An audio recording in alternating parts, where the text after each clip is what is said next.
রানাঘাটে নির্মমভাবে জোড়া খুন। রানাঘাটের ছেলেদের খুন একটি আনুলিয়ার ফাঁকা জায়গায়। সেদিন সকালে গাড়ি নিয়ে বেরোন তারা। সুমন চক্রবর্তী এবং তার ড্রাইভার রূপককে নির্মমভাবে এলোপাথারিভাবে কুপিয়ে খুন করে ফেলে রাখা হয়। একদিনের মধ্যে অভিযোগের ভিত্তিতে গ্রেফতার দীপক স্বর্ণকার নামের রানাঘাটের অপর এক ব্যবসায়ী। দীপকের বাড়ি রানাঘাট কলেজের পাশেই।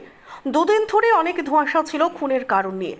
খুনের পেছনে কয়েকটি আনুমানিক কারণ হিসেবে যেসব তথ্য উঠে আসছিল অনেকটাই ভিত্তিহীন পুলিশ সূত্রের খবর।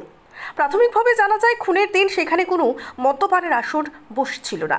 অপরদিকে রাজনৈতিক কারণও প্রাথমিকভাবে ভিত্তিহীন বলেই মনে হচ্ছে। যেহেতু সুমন চক্রবর্তী তৃণমূল যুব কংগ্রেসের রানাঘাট শহর 14 নম্বর ওয়ার্ডের প্রেসিডেন্ট ছিল। অপরদিকে সূত্র মারফত খবর, দীপক স্বর্ণকারের বাবার সাথে সুমনের ব্যবসায়িক সম্পর্ক ছিল বহু বছর ধরে। বাড়িতেও অবাধ যাতায়াত ছিল একে অপরের। বাবার মৃত্যুর পর ছেলে দীপকের সাথে ব্যবসায়িক সম্পর্ক একইভাবে টিকে রয়েছে বলে জানা যায়।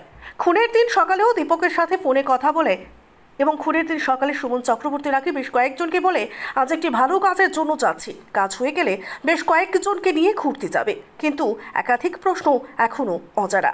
যার সাথে 15 বছরের বেশি সম্পর্ক, তাকে হঠাৎ কেন খুন করতে যাবে? অপরদিকে আরও একটি প্রশ্ন উঠে আসছে, দুজনের চেহারার দিকে ছিল বলবান, তাহলে কি মিলিতভাবে অনেক লোকের কাজ এটা? আর কারা কারা এই নির্মম খুনের পেছনে ছিল, এ নিয়ে আরও তদন্তে নেমেছে রানাঘাট থানা ও রানাঘাট পুলিশ জেলা।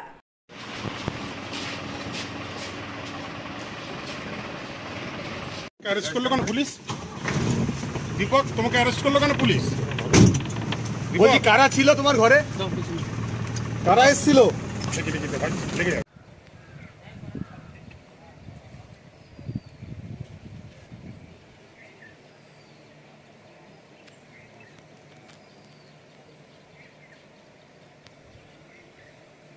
ইনভেস্টিগেশন অফিসার আসছে ওপারে ক্রিমিনাল।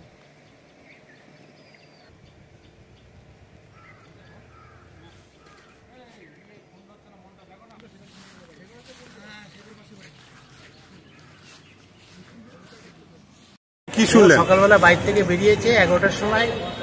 তারপরে বাইর থেকে বেরোনোর পর কোথায় গেছে না গেছে আমরা জানি না। পরে খবর পেলাম আমরা দুর্ঘটনা, তখন আমরা সবাই গিয়ে দেখি দুজনে মার্ডার হয়ে পড়ে। কে কি কে কে আপনার আত্মীয় ছিল? আমার মামাতো ভাই। কি নাম তাদের? সুমন চক্রবর্তী আর ইয়ের নামটা কি? রূপক। রূপম দাস। হ্যাঁ, এরা কি করতো কি? এরা রূপম দাস ড্রাইভার, ওই আমার ভাইয়ের গাড়ির ড্রাইভার। আর আমার ভাই ব্যবসা কি বলে বাড়ি থেকে ফোনে বেরিয়েছে? একজন ফোন করেছে, দেখেছে, বেরিয়ে। এইরকম একটা আইনশৃঙ্খলার অবস্থা কি বলবেন, যারা দুটো যুবক মার্ডার হয়ে গেল? রানাঘাটে আইনশৃঙ্খলা অবস্থা খুবই খারাপ। এটা হয়েছে, প্রশাসন নির্বিকার। এটা হয়েছে কোথায়? আনুলিয়া মনোজ রানাঘাট থানা, তাই তো? কি নাম আপনার? মেঘনাথ ব্যানার্জি। হ্যাঁ, মেঘনাথ ব্যানার্জি। মেঘনাথ ব্যানার্জি। কি বলবেন আপনি? আমি কিছু জানি না, মানে যেদিন ওরকম হয়েছে আমি কিছুই জানি না এই সম্পর্কে। এখন কোর্টে দিয়েছে, দেখি কি হয়। কি বলবেন আপনার? কি মনে হচ্ছে? আমি কিছু বুঝতেই পারছি না। আপনার স্বামী সেই দিনকে ঘটনা করে সেদিন কোথায় ছিল? বাড়িতে ছিল। আচ্ছা, হ্যাঁ, বাড়িতে ছিল। আচ্ছা, দীপক স্বর্ণকার এখন নিজের বাড়িতে থাকে না? নিজের বাড়িতে বলতে বলছি যে 17 নম্বর বাড়ি 17 নম্বরে। 17 নম্বরে বাড়ি। হ্যাঁ, কিন্তু আমরা গেছিলাম, কিন্তু ওখানে তো বললো থাকে না, এখন শ্বশুর বাড়িতে থাকে। এখন বলে না, অনেক আগে থেকেই থাকে। বলছি যে তাকে তো অ্যারেস্ট করা হলো, মানে মানে পেছনে কি আপনার স্বামী জড়িত? না, কি মনে হচ্ছে ফাঁসানো হলো? বলতে পারবো না। কথা উঠে আসছে যে আপনার স্বামীর মানে আপনার শ্বশুরের সঙ্গে টাকা পয়সার লেনদেন ছিল। আমি কিছু বলতে পারবো না, আমি কিছু জানি না। দীপকদা কোথায় ছিলেন? বাড়িতে ছিল। কি নাম আপনার? দিব্যশ্রী স্বর্ণকার। ফোন করে কি দিব্যশ্রী স্বর্ণকার।